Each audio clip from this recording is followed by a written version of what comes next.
I want you to imagine for a moment that you started investing in 1998. The world's going mad for the internet. New companies are popping up out of nowhere, and every investor is convinced they found the next big thing. So you take all your money and invest it in a few tech stocks just because they have catchy .com names. And for a couple of years, your money keeps going up, and everyone thinks you're a genius.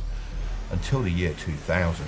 Nothing short of breathtaking, a points drop never before seen on the US markets. Traders and investors shell-shocked. And spare a thought for Bill Gates. The Wall Street collapse cost the world's richest man $1.8 billion this week alone. When the bubble burst, the Nasdaq fell nearly 80%, and only 48% of .com companies managed to survive. I watched many of my friends lose millions within a blink of an eye, and even though it was a crash I'd half been expecting, my own investment still took a hit. The crazy part is, the internet was the next big thing.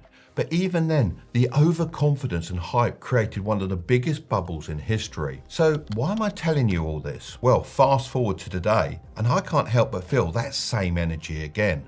But this time, it's not driven by the internet, it's AI. People are calling it a once-in-a-lifetime opportunity. And maybe they're right, or maybe it's the same story playing out all over again. History doesn't repeat, but it rhymes, and every generation thinks they found a new era. But as John Templeton said, the 4 most expensive words in investing are, this time it's different. But is this time actually different? Well, as over 7 million of you have started investing because of my videos, I feel a responsibility to give you my honest take on this situation. So before you panic, let's take a step back and look at the 3 hidden forces behind this potential bubble, why they matter, and what you can do to benefit from all this mayhem. Right now, the fate of the entire stock market and your portfolio is being decided by just 7 companies. They're called the Magnificent Seven. These are Amazon, Microsoft, Alphabet, Meta, Apple, Tesla, and Nvidia. Together, they now make up around 36% of the entire S&P 500, and they're all locked in an arms race to dominate artificial intelligence. So even if you only own 1 share of the S&P 500, you're already betting on these companies. And whether you realize it or not, your future returns depend on how this race plays out, because every dollar these companies invest sends ripples through the whole market, from chip makers to energy companies to your index funds. And when you see how much they're predicted to pour into AI this year, you'll understand why. Let's go one by one. Tesla plan on spending $5 billion on autonomous driving and xAI, which is Elon Musk's new AI startup. Apple, $10.7 billion to make Siri smarter. To be honest, it's probably going to take more than that. Meta, $60 billion on data centers and the metaverse. Google, $75 billion rebuilding the internet with AI. Microsoft, $80 billion funding OpenAI and supercomputers. And Amazon, $100 billion on AWS to own the infrastructure everyone else relies on. That's a total of $330 billion in 1 year. To put that into perspective, that's more than the entire GDP of countries like Finland or Portugal. All that money is going into building the future. Some people are even calling it the 4th industrial revolution. I get it, this all sounds pretty exciting. However, all of this spending seems to be what's keeping the economy alive at the moment. And without it, the US might already be in a mild recession. So the question is, how long can it last? Well, it doesn't seem to be ending anytime soon. Global AI spending is expected to reach $500 billion by the end of 2026. With spending on power and resources for electricity demand topping $3 trillion annually by 2030, that's how bad these companies want to win the AI arms race. I mean, I can see why. The International Monetary Fund estimates that about 60% of jobs in the developed world are exposed to AI. This means they could be transformed or replaced by automation in the coming years. So whoever manages to crack this technology first will be rewarded with a crazy amount of power. Mark Zuckerberg even said if Meta end up misspending $200 billion, it's worth it, because if they move too slowly, they're out of the competition. But this race isn't just between companies anymore. It's between nations. The US and China see AI as the key to global dominance, and they're both burning through billions to make sure they're the ones holding the reins. For everyday investors, this could go two different ways. If AI delivers on its promise, the next decade of investing could be just like the internet boom of the 2000s. But if the profits don't arrive fast enough, the same stocks pumping up your investment portfolio today could drag it down tomorrow. But where is all this money coming from? Well, that brings us on to...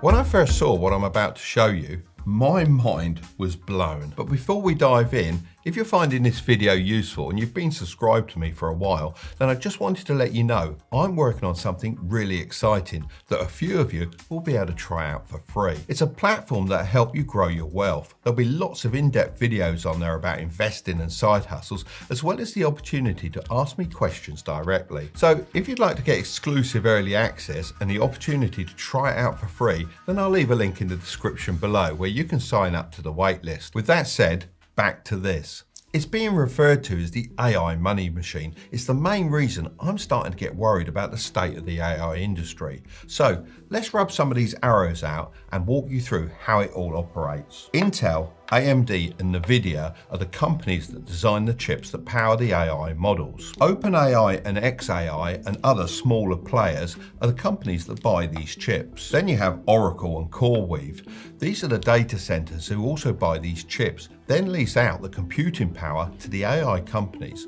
Think of them like the middlemen. At first glance, nothing seems out of the ordinary, but once you look at how these companies actually work together, the red flags start jumping out. It started when investors and Microsoft gave OpenAI $58 billion in funding. OpenAI then paid that back to Microsoft to use their data centers. Microsoft then used that money to buy Nvidia chips. Nvidia then invested that back into OpenAI. Doing this allows each company to record that flow as revenue, which of course pushes their stock prices up. It's kind of like if I went out into the woods with a friend and paid him $1,000 to dig a hole. Then he paid me $1,000 to fill it back in. We'd then both have $1,000 in revenue. Now, if we were valued like OpenAI, which is currently trading at more than 40 times its revenue, that would mean our hole digging and filling business would be worth over $40,000 each. Obviously, I'm heavily simplifying things here. These companies aren't just passing around the same money. However, the idea remains the same.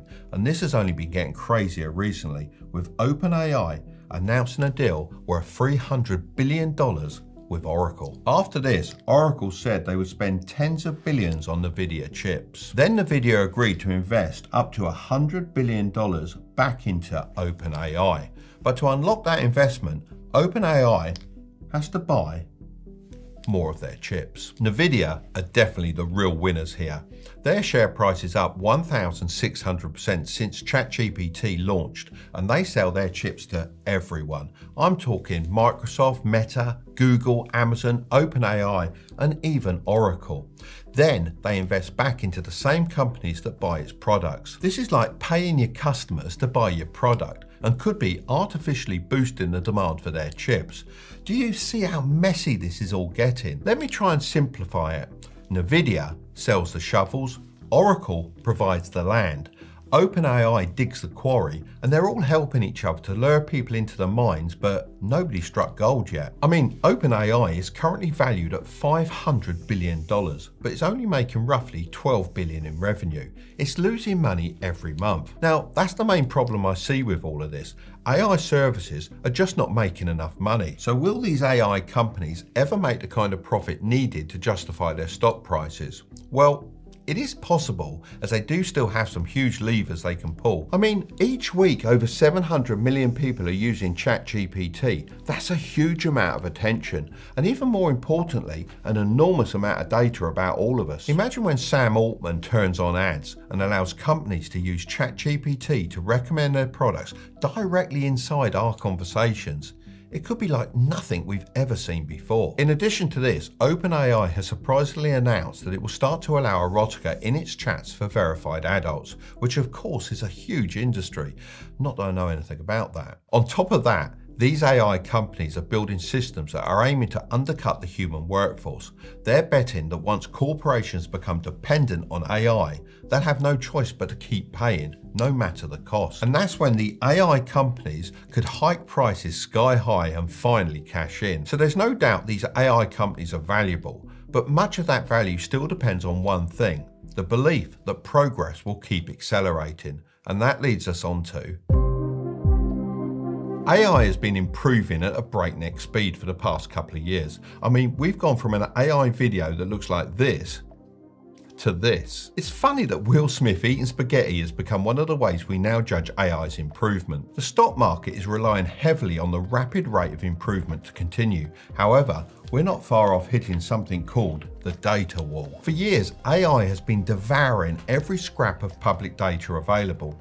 By 2027, it's expected to have consumed nearly all human-generated online content. It's like climbing a ladder in a game of snakes and ladders. Everyone assumes the ladders will keep going, but we're running out of data to climb, so we might have to start moving square to square instead. I mean, just think how long the data sets that we're feeding AI have taken to build. Centuries. No wonder progress seems to have been so rapid, as we've been feeding it books, research and data going all the way back to the dinosaurs, and I'm not talking about me. If AI companies can't find a way to scale beyond the data wall, we could see progress slow down, expectations collapse, and the bubble many investors are banking on finally bursting. But is beating the data wall actually possible? Potentially. Think about it. Humans don't have to worry about this data limit. That's because we don't just learn from being fed data. We learn from interacting with the world. I mean, if AI tried to make this video, it couldn't. It hasn't lived my life, had my conversations, or made my investing mistakes. My perspective comes from my experience, which is something AI can't simulate. So, in my opinion, scaling past the data wall is possible, but it isn't just a question of more data. It's a question of different data. But look, I'm not a scientist, so let's get back to investing in the stock market. That brings me on to... So I started this video by comparing what's happening now to the dot-com bubble of the late 1990s. However, is it actually the same? No, not entirely. The main difference is that these AI companies have real utility and a clear path to profits. How big those profits will end up being remains to be seen. However, it's a much better situation than the dot-com bubble, where companies were getting their crazy valuations from fancy names alone. So does that mean it's not a bubble? Well, honestly, I still think it is. The signs are all there.